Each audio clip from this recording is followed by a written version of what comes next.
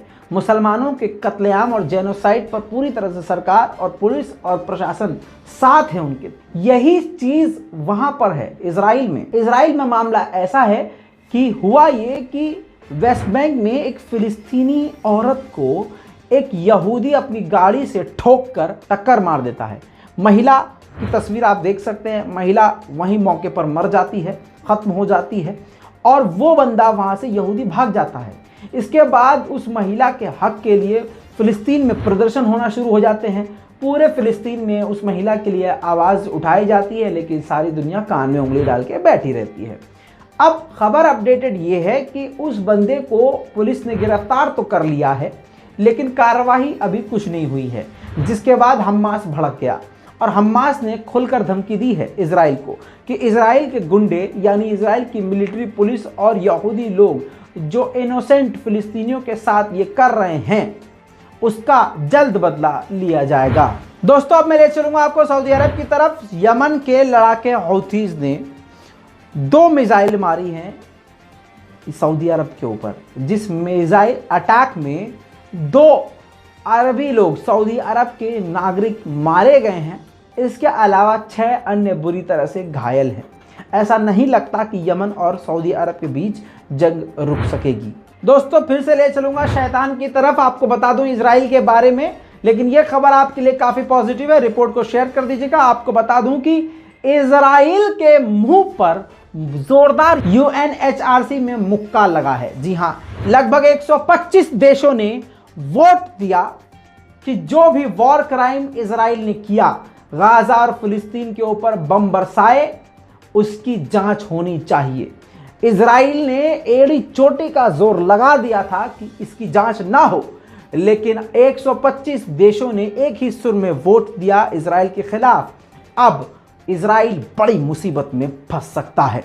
अगर यह बात साबित हो जाती है जांच में कि इजराइल ने आम लोगों को और बच्चों को निशाना बनाया और वॉर क्राइम किया, तो अमेरिका को न चाहते हुए भी इजराइल पर पाबंदियां लगानी पड़ेंगी। आपको बता दूं, एक खुफिया रिपोर्ट जारी हुई है, जिस रिपोर्ट में बताया गया है कि अगर चीन ने ताइवान में कुछ भी किया तो जापान और अमेरिका जंग के लिए तैयार हैं और तुरंत वो चीन के ऊपर अटैक कर देंगे। आपको बता दूं कि चीन का इस पर अभी भी कोई बयान नहीं आया है, लेकिन मामला बहुत ही संगीन हो चुका है।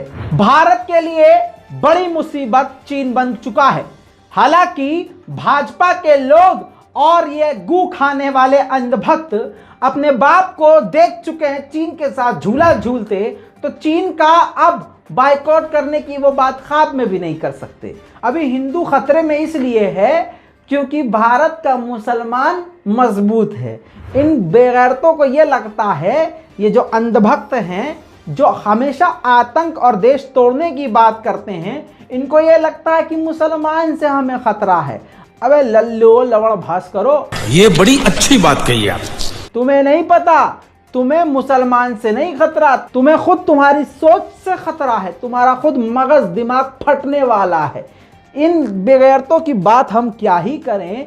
इन ससुरों को ये नहीं पता कि जब चीन अंदर घुसेगा या चीन जब भारत को निशाना बनाएगा, तो वो ये नहीं देखेगा कि तुम हिंदू हो कि मुस्लिम हो, सिख हो, ईसाई हो, वो देखेगा तुम सब भारतीय हो।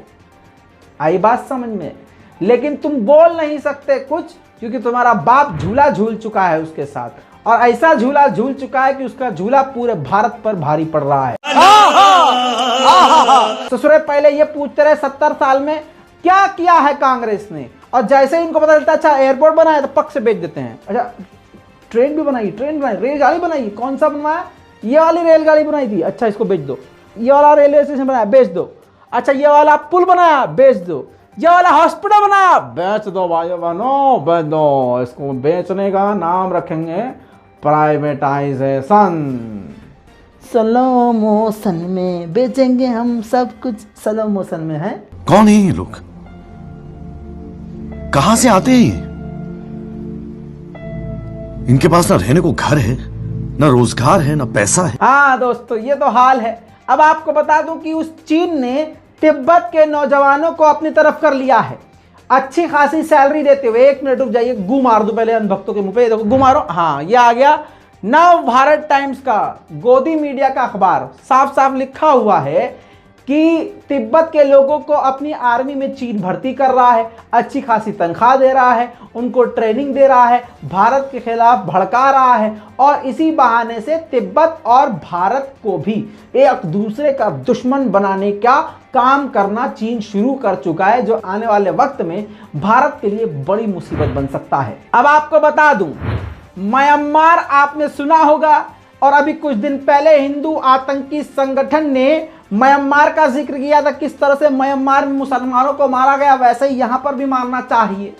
मजे की बात यह है कि मुसलमान अभी भी बेगैरती वाली नींद सो रहा है। भारत में काटने की प्लानिंग हो चुकी है और मुसलमान सोच रहा है सिर्फ 5 टाइम नमाज पढ़ के ही हम जन्नत पहुंच जाएंगे। दीन और दुनिया दोनों साथ लेके चलने वाले को मुसलमान कहते हैं। जिसका ईमान मूसल जैसा पत्थर जैसा हो, जो किसी के आगे रुके नहीं, किसी के आगे टूटे नहीं, उसको मुसलमान कहते हैं। मेरी कोई औकात नहीं कि मैं बताऊं कि मुसलमान क्या होता है, लेकिन कम से कम मैंने इतना तो समझ लिया है कि मुसलमान ऐसा नहीं होता जैसे ये भारत के शांत मुसलमान हैं, चुप। ये सब्र जो कह रहे हैं कि हम सब अपनी बेगैरती को, डर को, जिल्लत को तुम सब्र मत कहो, मत कहो। बहरहाल आपको बता दें कि वही म्यांमार जिसका जिक्र अभी कुछ दिन पहले आतंकी संगठन कर रहे थे, वही म्यांमार आपको बता दूं खतरनाक बन रहा है भारत के लिए। जी हां, म्यांमार के अंदर पनडुब्बी पहुंची है चीन की पनडुब्बी आई है, और पनडुब्बी के चारों तरफ चीन और म्यांमार के पानी के जहाज, शिप, उसकी सुरक्षा करते हुए वहां पहुंचे हैं। वीडियो जब सोशल मीडिया पे वायरल हुआ तो हड़कंप मच गया है। भारत टेंशन में आ गया और भारत की पूरी नज़र इस मुद्दे पर बनी हुई है। लेकिन मुद्दा तो अब यही है कि एक और नई मुसीबत म्यांमार की तरफ से भी, म्यांमार में चीन की मौजूदगी। आखिर ऐसे समय में, मैं आपको पहले ही बता चुका हूं कि म्यांमार में तख्ता पलट करने में चीन का ही रोल है, और चीन काफ़ी ज़्यादा घुसपैठ करता रहता है, और पूरी तरह से चीन की आर्मी मौजूद है म्यांमार में। अब आपको बता दूं कि अब ये जो हथियार पहुंचना शुरू हो चुके हैं, ये खतरे की घंटी है भारत के लिए। लेकिन भारत के अंधभक्त भारत को तोड़ने में चीन का पूरी तरह से साथ इस प्रकार से दे रहे हैं कि मुसलमानों और ईसाइयों के कत्लेआम की बात की जा रही है।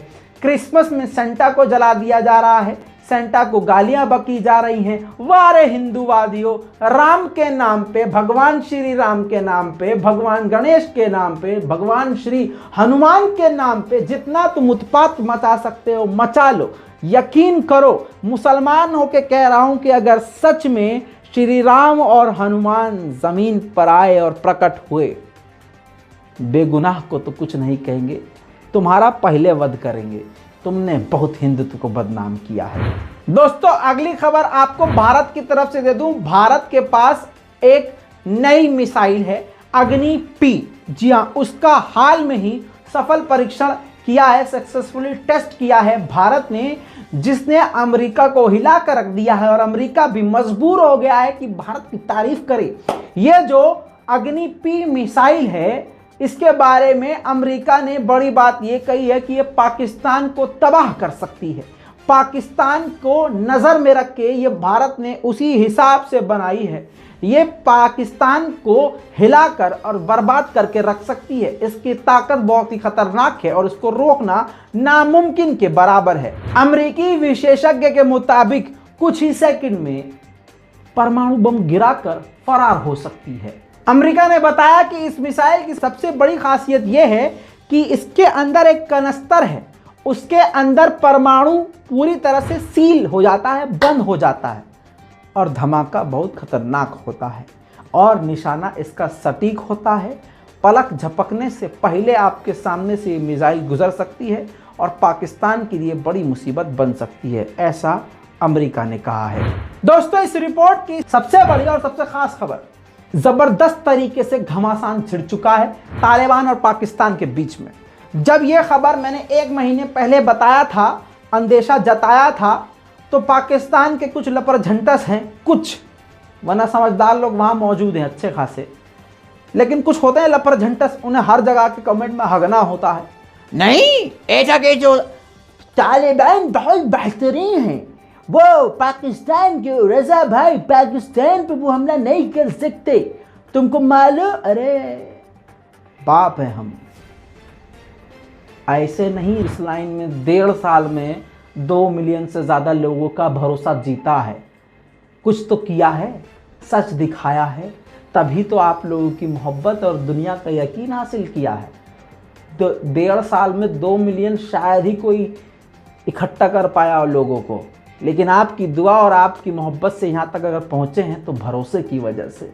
तो अगर हम कुछ कहते हैं तो कुछ चीज़ें सोच समझ के, कुछ जानकारी हासिल करके बोलते हैं। ये ज़बान बिना बात के इधर उधर नहीं निकल जाती। माफ़ करना, गुस्से में मैं इधर उधर नहीं, ऐसा कुछ नहीं है। गुस्से में भी ज़बान कंट्रोल पे और एकदम सही ट्रैक पे रहती है। ज़रूरी नहीं है कि जितनी जानकारी जहाँ से मिली हूँ वो हर बात आपको बताऊँ। तो मैंने 1.5 महीने पहले ही कहा था कि झड़प होगी और लगातार हो रही है। अब आपको प्रूफ भी दिखा देता हूँ। पहले आपको बता देता हूँ कि हुआ क्या है। तालिबान बॉर्डर को नहीं मान रहे हैं बिल्कुल, और धमकी भी दी थी कुछ दिन पहले। मैंने वो खबर आपको दिखाई थी, वीडियो भी दिखाई थी। तालिबान ने पाक आर्मी को धमकी दी थी। हालांकि तालिबान को ऐसा नहीं करना चाहिए था, लेकिन तालिबान ने पाक आर्मी को धमकी दी और कहा यहूदियों से ज़्यादा हमें तुमसे लड़ने में मज़ा आएगा, तुमसे लड़ने में खुशी होगी। इसके बाद पाक आर्मी का भड़कना जायज़ था, लेकिन उस वक्त जैसे तैसे मामला ठंडा हो गया। अब पाकिस्तान की आर्मी एकदम बौखला गई कि आखिर तालिबान की इतनी औकात, इतनी मजाल के यहाँ। तो अब पाकिस्तान की आर्मी ने गोलीबारी कर दी तालिबान पर, और इतना ही नहीं, पाकिस्तान ने तोपें भी दाग दी। और जवाबी कार्रवाई में तालिबान चुप नहीं रह सकता। तालिबान ने भी दबाकर गोलियां चलाई और तोप का जवाब तोप से दिया। लेकिन दोनों की भिड़ंत में बीच में जो गांव थे और गांव वाले थे वो बुरी तरह से फंस गए। आपको बता दूं कि आधे घंटे तक ये झड़प चली। सोशल मीडिया पे गंदे तरीके से वायरल है ये वीडियो, देखिए।